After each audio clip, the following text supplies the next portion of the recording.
Hai, halo semuanya, selamat datang di Numbrain. Kita akan menjelajahi dunia data dan angka. Salah satunya yaitu statistika. Statistika ini bukan hanya tentang angka, tetapi tentang bagaimana kita memahami dunia di sekitar dengan lebih baik. Siap untuk mengasah logika dan wawasan kalian? Mari kita mulai! Kali ini, kita akan membahas salah satu teknik penting dalam dunia statistika, yaitu non-probability sampling. Yuk kita simak! Secara garis besar, ada dua kategori teknik sampling, yaitu probability sampling dan non-probability sampling. Karena di episode sebelumnya sudah belajar tentang probability sampling, episode kali ini kita akan fokus ke yang kedua ya, yaitu non-probability sampling. Yuk kita simak! Non-probability sampling adalah metode pengambilan sampel di mana tidak semua anggota populasi memiliki peluang yang sama untuk terpilih. Dengan kata lain, proses pemilihan sampelnya tidak acak atau tidak berdasar undian statistik. Non-probability sampling sering digunakan ketika random sampling sulit dilakukan, atau ketika kecepatan dan kemudahan lebih diutamakan daripada representasi yang sempurna.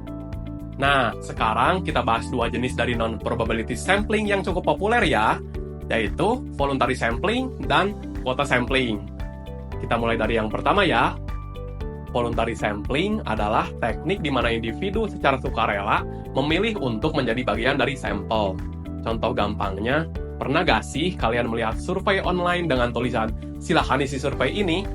Nah, siapa saja yang mau bisa langsung isi, itulah voluntary. Metode ini murah, cepat, dan mudah dilakukan, terutama di dalam era digital ini. Tapi ingat ya, hanya orang tertentu yang tertarik atau punya waktu saja yang akan mengisi survei itu. Artinya, kemungkinan besar hasilnya bias dan tidak mencerminkan seluruh populasi. Misalnya, survei tentang aplikasi olahraga online. Mungkin hanya akan diisi oleh orang-orang yang memang suka olahraga atau aktif menggunakan aplikasi tersebut. Jadi, hasilnya itu condong ke kelompok tertentu.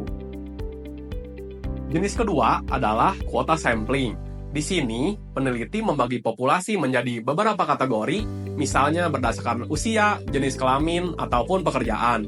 Lalu menentukan kuota tertentu dari tiap-tiap kategori.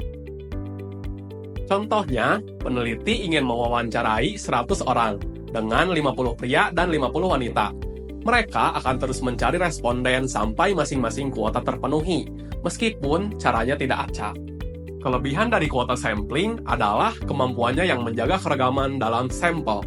Tapi, karena proses pemilihannya tidak acak, tetap saja ada potensi bias dari siapa yang diwawancari lebih dahulu atau lebih mudah ditemukan. Oke, kita rangkum sedikit ya. Non-probability sampling berarti pemilihan sampel yang tidak acak. Dua contoh pentingnya adalah voluntary sampling, di mana responden datang sendiri secara sukarela, dan quota sampling, di mana kita pilih berdasarkan kuota tertentu dari kategori-kategori dalam populasi. Meski metode ini praktis, jangan lupa mempertimbangkan potensi bias dalam hasil penelitian kalian ya. Terus semangat belajar statistika bersama kami di Numbrain. Sampai jumpa di episode berikutnya. Dadah!